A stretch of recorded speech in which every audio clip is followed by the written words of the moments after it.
si Nico. At recently, nag-try ako ng new hobby, which is film photography.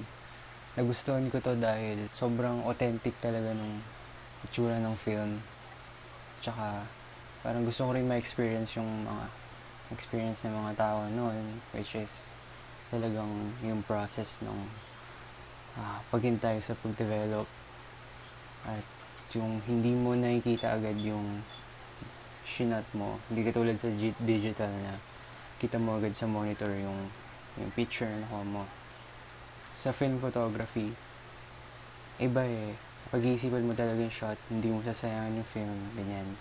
So, ayun, bumili ako ng camera, syempre. Yun nga naman yung unang kailangan. At yung aking napiling camera is isang Canon EF. Ayan, EF. At nabili ko siya sa isang kakilala sa church. Nakita ko siya, may dala siyang film camera. Tinanong ko siya, ano yun? May mga nagtinda pala siya ng camera. Kasi na-approach ko siya, browse ko yung mga camera siya sa bahay. Tapos, yun, ito yung nagustuhan ko. Ito yung unang beses kong gagamit ng isang legit na camera. Dati pa phone lang yung pagkuha ko ng litrato.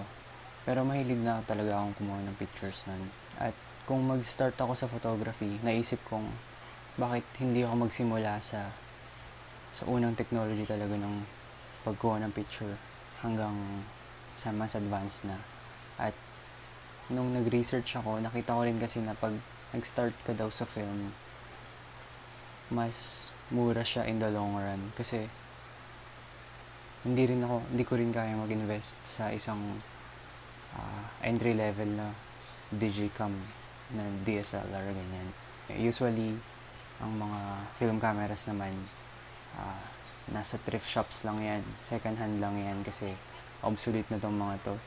At dahil quarantine naman ngayon, hindi tayo makalabas ng bahay, binalak ko na rin bumili ng chemicals na pang-develop para pwede ko siyang gawin on my own dito lang sa bahay. By the way, yung mga nabili ko palang film ay puro black and white muna. Pati na rin yung pang-develop kasi medyo mas mahal ng kaunti yung mga color film. At yung chemical sa pang-develop doon ay may kamahalan din. Tsaka medyo mas madali ata siyang mag-expire kumpara doon sa black and white. So bago ko pakita yung pictures ko galing sa first roll ko ng black and white film, papakita ko muna sa inyo yung chemicals na pang-develop at pati rin yung camera. Yung unang kailangan, besides sa camera, sa film photography, ay syempre yung film. So, eto, may mga film ako na binili. Kentmere 400 at Kentmere 100. Mga black and white to, parehas. Tapos, meron din binigay yung nagbenta ng camera sa akin na Kentmere 400. Nireload lang sa canister na to, nireuse lang to. Tapos, secondly, na kailangan pag mag-develop ay yung developing tank. So, ito, may tank, tapos meron sa loob yung reel na tinatawag kung saan ko ilalagay yung film. Tapos, ang susunod dito na kailangan ay yung mga chemicals. Dalawa lang naman yung chemicals na kailangan. Ito yung developer at fixer. Yung developer ko, dito siya sa container na to. Ayan, may label, Parodinal. At yung fixer ko naman ay ito, medyo mas malaki yung lalagyan niya. At kailangan ko rin ng syringe para dun sa developer kasi concentrate yun, dadilute ko pa yun sa water. At yung pag-develop ng film siguro separate video na siya dito. At ito namang file book na to, dito ko balak ipunin yung mga film negatives na madedevelop ko. Bala may laman na siya. Itong una, nahanap ko siya sa bahay. Mas matanda pa ata sa akin to. At yung scans niya, pwede ko rin pakita sa inyo.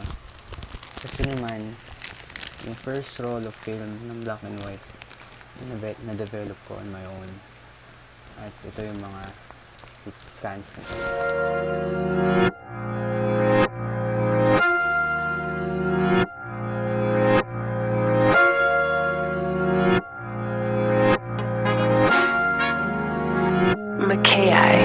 Drop.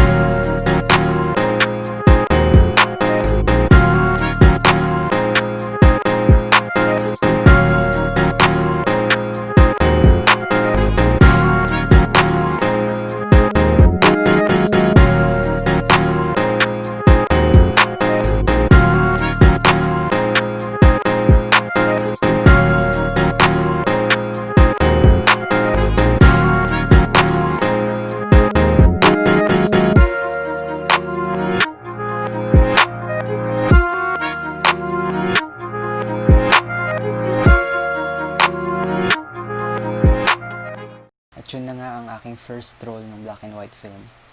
Unfortunately, hindi ko na-video yung process. Hindi ko nakunan yung pag-shot ko mismo at yung pag-develop ko. Kasi ngayon ko lang naisipan mag-vlog. Pero kung gusto niyo pa ng content na ganito, subscribe lang kayo kasi madami pa akong film na shoot at i-develop para pakita sa inyo yung mga slants. Maraming salamat. Peace.